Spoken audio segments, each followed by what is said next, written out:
Here's a story of something I regret, but I regret it for the wrong reasons. I regret it because people out there like to assume and jump down people's throat. That's the only reason I regret it. Now, once when I tell you why there's no regret in the actual action, you'll understand. But what we're talking about is blackface. You know the politicians on Halloween that wear blackface? They put on the dark makeup on their hands and face, and then they don blackface. Well, one Halloween in a program at the age of about 18 years old, I was 18 or 19 in Lawrence. It was that Highfields program. I was stuck with nowhere to go with a bunch of women. There wasn't any real men most of the time on weekends at that point. They all went home. I forget why my parents were vacationing or doing something during that time. So I was just spending the whole time in the program, and they had a costume contest, and my costume was one of the other kids had a Bob Marley wig he let me use, and I had a stocking cap. I also wore blackface. My hair was covered completely. My hands were black, and I wore baggy type of African American clothing. Now, you might be thinking, that's racist. That's racist. You don't regret wearing blackface? How do you not regret wearing blackface? Oh, absolutely. If anybody saw those pictures and they felt like I was being racist towards them, I would regret it absolutely. But that's not the case. Here's the case. I went around the program asking the staff member what cheap costume they think I could use with what I had. I had black, white, and green skin coloring. I had a bunch of face makeup for painting. And I had a little bit of clothing and like some do rags and some random cut up clothing, as well as some scraps from other kids, like a Bob Marley wig and some other scraps. So I went around asking them what costume they think I could win the prize with, because first prize for best costume got a prize.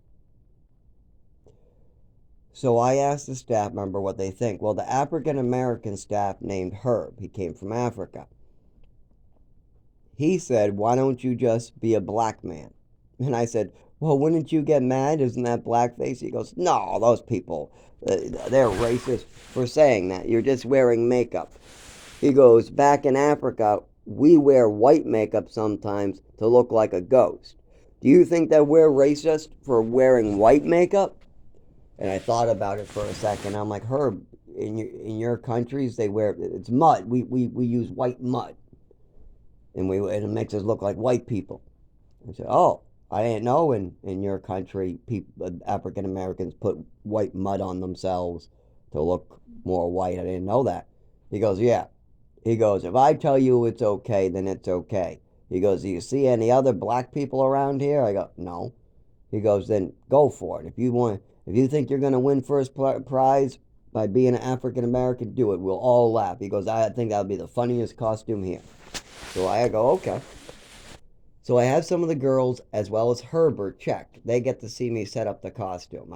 The Bar Marley wig I wasn't able to borrow for the whole costume part because the other kid was out. So I ended up wearing a stocking cap most of the time. But they took pictures. It was funny. Herbert, the only African American in the program, thought it was freaking hilarious. Now, a year later, we did get a Spanish girl, but that was the closest thing to a race we got in that program. But there was African American staff, and they were the ones who picked out the costume. So if people ask, "Well, you're a racist for blackface." I didn't pick the costume. Are you calling Herbert racist for picking out my costume? Are you calling a black man from Africa racist against black men? Because that was his pick. I told him exactly what the culture was in America, and he explained that black men in lots of countries, including, I'm guessing, some of them in America, he said, but I doubt it, they use the mud to turn themselves white. And he goes, "Does that make us racist?" And he goes, "No, I love it." He goes, "It's funny. I suggested it. If anybody in the program has a problem with you wearing that as a costume, you tell them to talk to me. And it worked. I got to wear blackface as my Halloween costume, and I won first prize. All the other kids and staff members voted me first prize in the costume contest. I won. But because it was a blackface costume, the program refused to reward me for it. They wouldn't give me my prize. They said, yes, Zach won first prize. Yes, you were voted first prize, but there is no prize all of a sudden. And they were really like, we can't reward this behavior because we had a white staff leader. And the other staff members, they all thought it was cool because Herbert picked it out. The one black man is the one who picked out my costume. So the one black man is the one who encouraged me to dress black for Halloween. Because dressing green wasn't funny. Dressing white, we didn't have much. A vampire at the age of 19? Fuck no. And I'm trying to win a costume contest here, and I got sexy bunnies. The girls are trying to dress up like sexy undead bunnies. You got another sexy cat. The girls are trying to win with sex. What am I supposed to win with? Comedy. That's what I do. Comedy. I make people laugh. Well, I didn't have much to work with, but Herb, he had the idea of me being a black man, and then I went through it with him, and he's the one who picked out the costume. He's the one that encouraged it, and he's the one that gave permission to every staff member to fucking shut up. In our country, we dress white. What, you think that when we are on stage we don't wear white? He thinks that all this black face, white face, all that shit is just bullshit. It's a costume, for goodness sake. And that's pretty much Herb's pick. If you want to dress up, what, you think that people don't dress up as Asians in costume when they're trying to be an Asian? You think that when people try to dress up like a princess, they don't want to look like a princess? It's just that logical to people who are like black from Africa. To them, they don't understand why I would be worried about wearing blackface and why I would be worried about being called racist. He's like, that's not racist. What? Putting on a costume? Looking like Bob Marley? You're trying to be Bob Marley. Bob Marley was black. Of course you can't be white and be Bob Marley. To him, that's his logic because he's from Africa and he's African American. So to him, picking out a black costume for me and having me don blackface is logical. And it worked. That was the number one costume voted. But to me, having to explain that this might be a bad idea to him, that is also very difficult for me because he doesn't understand it. And of course, I didn't get my prize, even though I was voted first place, because the head staff member of the program, the program leader, she didn't want to reward blackface. She was afraid that might give the wrong ideas. So, do I regret wearing blackface for Halloween? No. Do I regret the people who might misunderstand, who are assholes out there attacking me? Yes. Would I do it again? No. Would I do it again if a black person told me to? No. I was a teenager and I was in a program and the program staff picked out the costume. Those circumstances have to be very specific to be able to do something like that. And remember, if it is racist for me to have that costume and look like Bob Marley, then you're calling an African American racist for picking out Bob Marley as the costume. I had to just have the Bob Marley hat, black skin. I had to put on a Bob Marley shirt or some Bob Marley colored shirts. And I just had to wear some sandals and kind of look like Bob Marley. That was my costume. And the African American picked it out because that's all we could work out with all the creams and everything. And his name was Herbert. Short, we called him Herb. He actually came from Africa. His English was very slurred, but he spoke full English language, even though he slurred it with the African accent.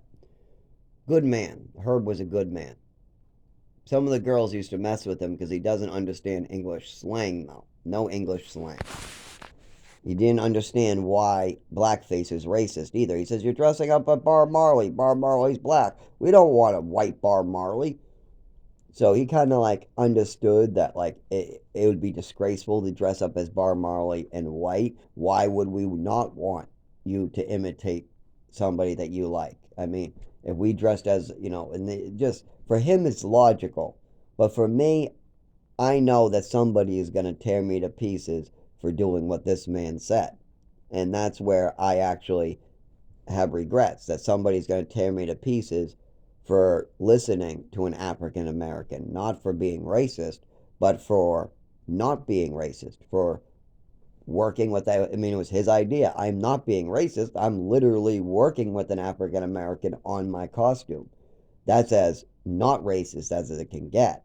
But when you just look back at it, if you just look at the costume itself with no context to it, people could misunderstand. And that's where things go wrong in society most of the time, is that they don't give you the full context of the situation. People will take a picture or make put a headline on it. Like, for instance, my father's very good at that. He'll take my voice or my childish voice and say I'm childish, and then that's all they need. They don't need any context of why my voice is really destroyed, or if I'm walking funny. And as things get worse over the years for my nervous system, not getting medical care, as I get malpracticed, of course nobody's going to understand what the fuck is going on because they have no context for something like this.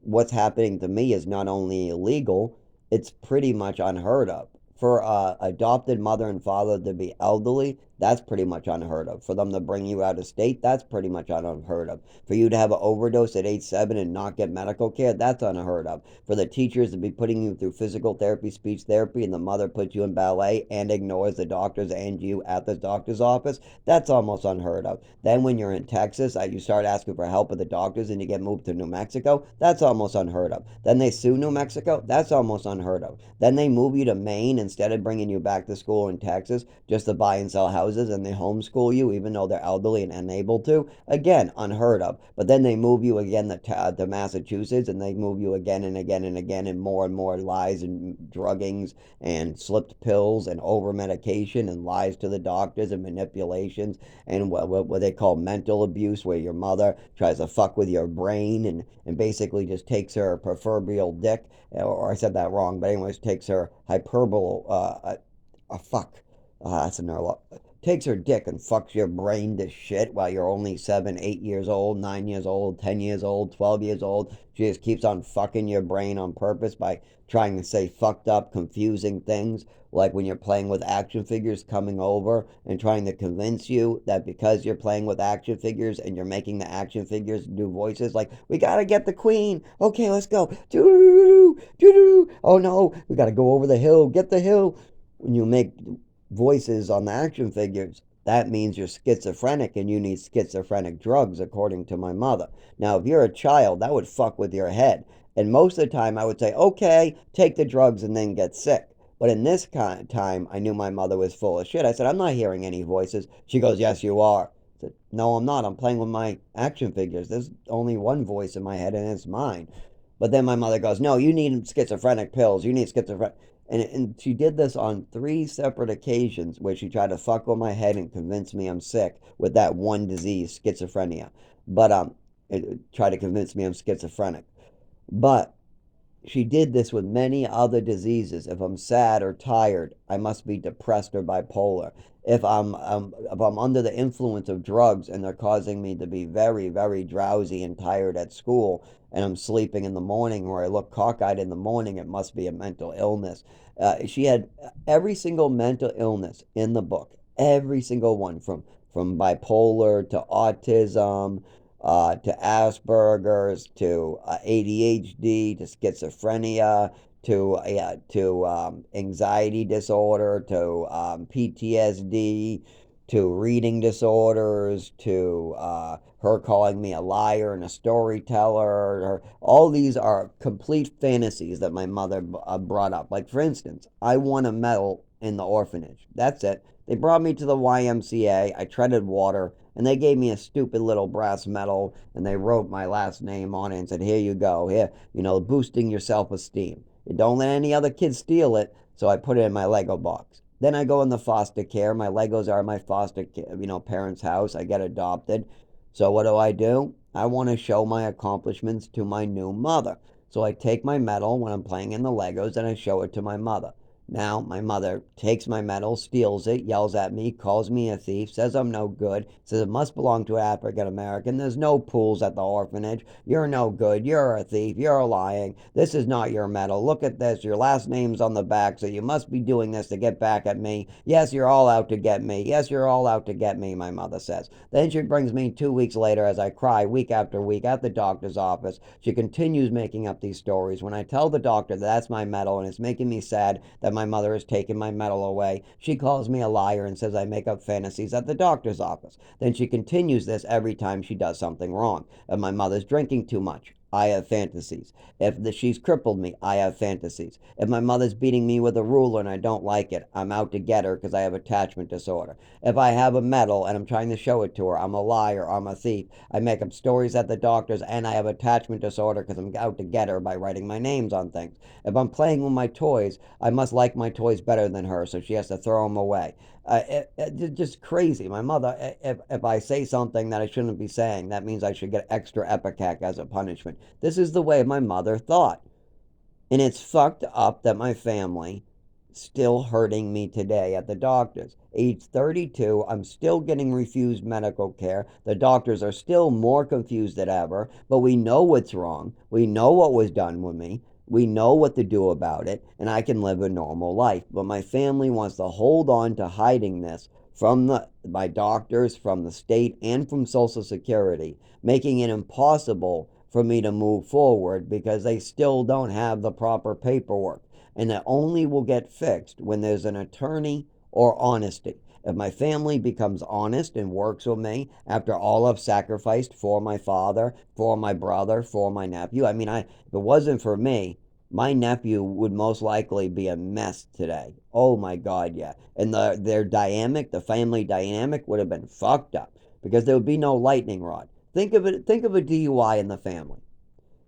When my older brother got a DUI, lost his license, and or other issues like a divorce, or maybe he graduated high school or college and he's just working a basic job. These type of things are able to be built up because they have a lightning rod in the family that he's able to rely on the family to support him. He has a good wife. He has a good father. He has even a stepmother staying out of his way. He has the only reason why the stepmother is out of his way is because she has a lightning rod to do. If she doesn't have the lightning rod, she would be all over her grandson and her stepson's ass. She would have all been over that instead, and she would have never moved to Texas either. So the whole time she would be going crazy with my brother and my nephew instead of me.